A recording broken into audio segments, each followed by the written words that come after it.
Hey Pokemon fans, I'm Jay Witz, and today we're going to talk about some interesting Pokemon relationships. No, not that kind. Different kinds of relationships between the Pokemon themselves. Now there's a ton of different fan theories around the Pokemon universe amongst fans, but today we're going to focus on some of them that talk about some of the unofficial relationships between some of the different creatures. Let's check it out. Just a disclaimer, today is another one of those days where we're leaving fact territory and delving into fan theories. They're a lot of fun, and I like covering fan theories from time to time, but just keep in mind, nothing today has been officially confirmed by Pokemon or Game Freak.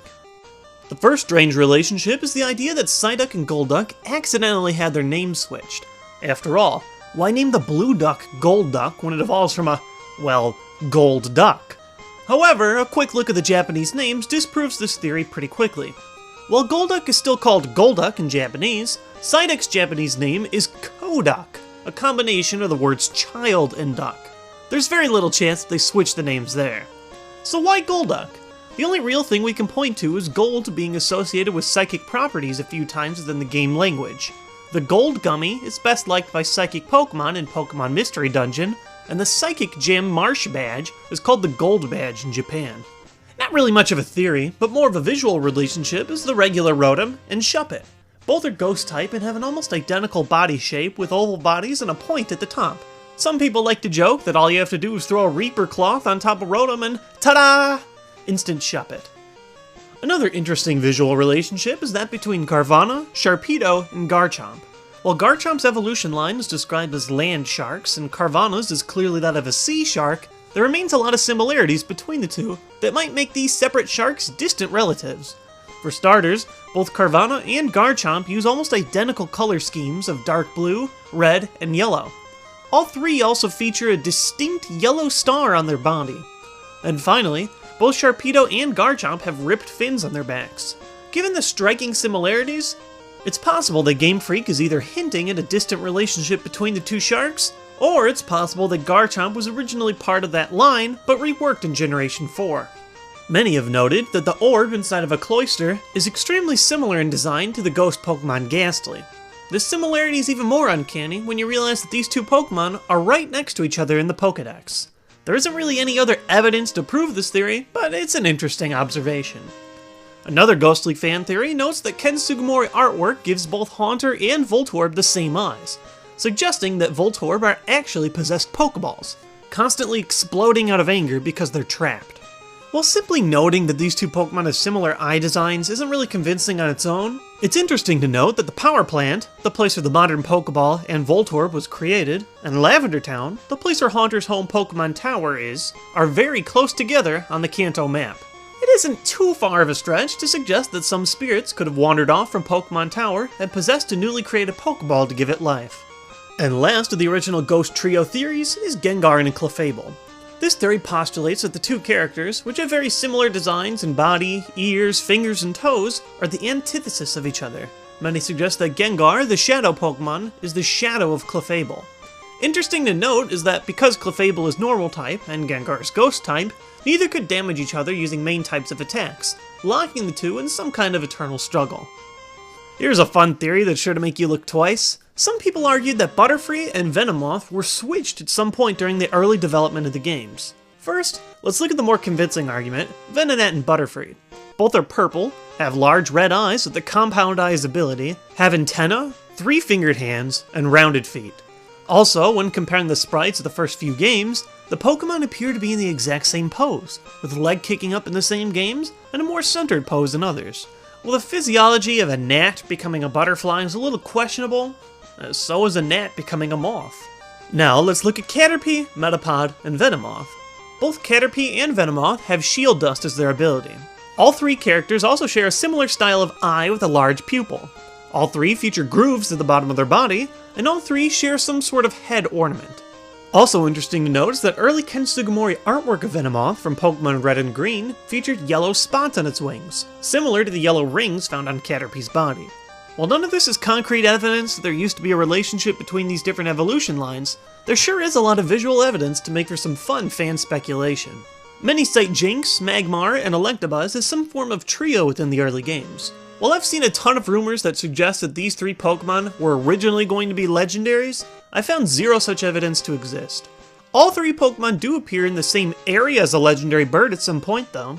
Electabuzz is in the power plant in the original games as Zapdos, Jynx can be found in Seafoam Islands in Japan's blue version with Articuno, and Magmar can be found in Mount Ember with Moltres in Leaf Green.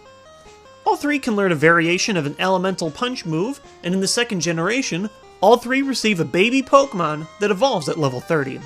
Past this, however, similarities for Jynx die off, while a relationship between Electabuzz and Magmar continues. In Generation 4, both Pokemon received a new evolution, both of which involves evolution through trading while holding an item. Both held items have similar names in both English and Japan, called the Magmarizer and Electorizer, or the Magma Booster and the Eleka Booster, both with item artworks featuring a cube with 3 grooves and a circle featuring that element. In Generation 4, both Magmar and Electabuzz learn moves at the same levels for a while, culminating in the same level for Fire and Thunder Punch. And finally, both characters have names that are phonetically reversed in Japan, Boobel for Magmar and Alaboo for Electabuzz. Despite a huge Scyther-Electabuzz war in the anime, it's safer to say that the real rivals are Electabuzz and Magmar. Cubone is, as I've mentioned before, one of the most depressing creatures in Pokemon existence, with every one of its Pokedex entries making note that the skull it wears is that of its dead mother. The question remains, who is that dead mother? One popular relationship is that said mother is Kangaskhan. Cubone constantly cries over its dead mother, but in the first generation, there was no breeding, and the only true mother Pokemon in existence is Kangaskhan, the one carrying a child within its pouch. While Kangaskhan's child is clearly blue, it's interesting to note that Kangaskhan's coloration is very close to Cubone's, and the design of the child isn't that far off from Cubone's simple design either. Kangaskhan also bears several similarities to Marowak, including a lined stomach, a spiked tail, and cross eyes. There are a ton of variations on exactly how Cubone and Kangaskhan could have been connected, but most theories agree that Kangaskhan as Cubone's mother is a very real possibility. The next one is pretty common in terms of spread as of late, but it's still worth sharing for anyone who hasn't heard it before. The theory is that Ditto is a failed clone of Mew, one that's bounced around since the early 2000s with the creation of shiny Pokemon, and it's been very popular lately. Let's look at what we've got. Both Mew and Ditto are the only Pokemon that can naturally learn Transform. They both have the same weight at 8.8 pounds. Both Pokemon have an even distribution of all of their stats. And both Pokemon share the same color scheme, being pink by default and blue when shiny. But there's a little more you can examine when looking at where Ditto is located in some of the first generation games and remakes. In Pokemon Yellow specifically, the only places you can catch a wild Ditto are Pokemon Mansion, the site where Mew was kept and used to create Mewtwo, and Cerulean Cave, the place where Mewtwo himself is located at the end of the first generation games. With all the connections to Mew's properties and its origins, many believe that Ditto is either a failed clone of Mew, or at least related to the mysterious legendary Pokemon in some way. And last but not least is a connection that jumps the complete gap from 1st generation to 5th generation, and it kinda blew my mind. There is evidence to suggest that Genesect, the modified Pokemon created by Team Plasma, is actually a Kabutops. Let's start with Genesect, who is described in its Pokedex entries as originally a Pokemon that was 300 million years old, feared as the strongest of hunters, and altered by Team Plasma, enhanced with a cannon attached to its back. Now there's no doubt that Kabutops was the strongest of hunters back in its day. We've explored that in my creepy Pokedex entries posts. He, slashes prey open and then sucks their body fluids. So, yeah, decent hunter. Then, when looking at Kabuto, his Pokedex entry mentions being over 300 million years old. Sound familiar? It's definitely peculiar that both Genesect and Kabutops mention this same 300 million years of age. I looked through all the Pokedex entries of other fossil Pokemon, and the only ones that list an age are Lileep, Cranidos, Shieldon, and Tortuga, all of which mention just 100 million years of age. With so many fossil Pokemon today, many of them aged, it's interesting to note that just one specifically mentions 300 million years. And just looking at Kabutops and Genesect side by side definitely draws some physical comparisons. There are definitely holes in this theory, such as how Kabutops suddenly would get such a thin waist, and how a water and ground Pokemon could become genetically altered to become Bug and Steel, but the similarities are definitely interesting.